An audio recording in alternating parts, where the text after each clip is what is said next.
بسم الله الرحمن الرحيم. اهلا بيكم في قناه طبخه ومعلومه مع هبه جابر. النهارده ان شاء الله هقدم لكم طبق التشيز كيك.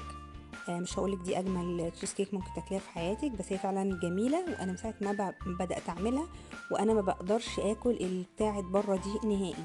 بلاقي فعلا هي ملهاش طعم، طعمها مختلف تماما. دي مخدومه قوي وغنيه قوي، وهي مش هقولك ان هي مش مكلفه، هي مكلفه بس هي حلوه، تستاهل التجربه وتستاهل ان انت تستمتعي بطعم تشيز كيك مميزه. انا واخده الوصفه من 3 وصفات ميكس مع بعض ومطلعه الوصفه الجميله دي. المقادير هي نص كوبايه كريم شانتيه خام، نص كوبايه سكر بودره، نص كوبايه لبن بودره، وعندي كوبايه كريمه حلويات. عندي كمان كوبايه زبادي اللي هي الكبيره، 250 جرام او 4 كوبايات من الصغيرين، 3 معالق زبده، بشر ليمونه، ممكن تستخدميها ببشر برتقان، وعصير نص ليمونه.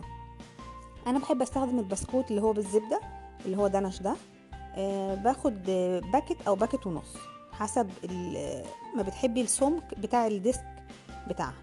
عندي كمان نص كيس البودره بتاعه الكريم كراميل الجاهز ده، عايزه النص كيس.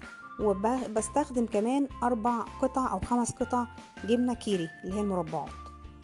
هي دي اساس التشيز كيك. اول ما عملوها كانوا بيحطوا الجبنه الكيري مع شويه كريم شانتيه وبس، عشان الطعم بتاعها. هي دي التشيز كيك في القديمه خالص.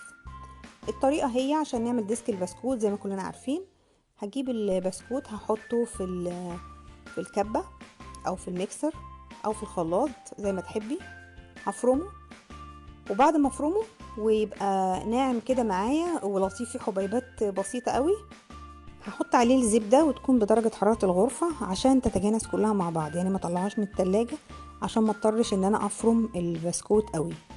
هحطها في الديسك بتاع الخاص بالتشيز كيك، وهدخلها الفرن على 110 او على اقل حاجه عندك لمده 10 دقايق بس. البسكوت يتحمص في الرف اللي في النص. في الوقت دوت هعمل الخلطه بتاعت تشيز كيك.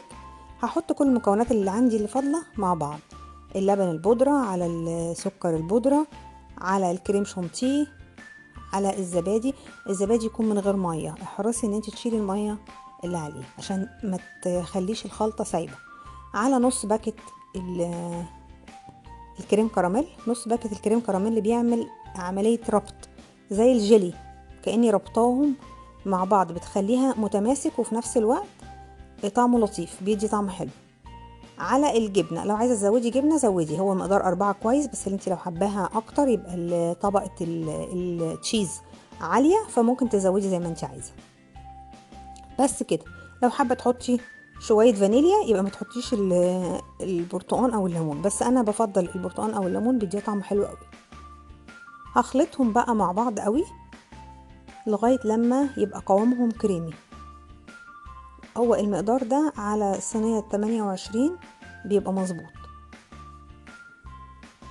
في الوقت ده بتكون التشيز لازم الطبق الكريسب اللي تحت الديسك بتاع البسكوت لازم يكون برد، يعني اوعي تحطي الخلطه عليه وهو سخن، لازم يكون برد عشان يبقى مقرمش. لو حطيتيه وهو سخن هيطرى، فانا عايزاه يبقى مقرمش.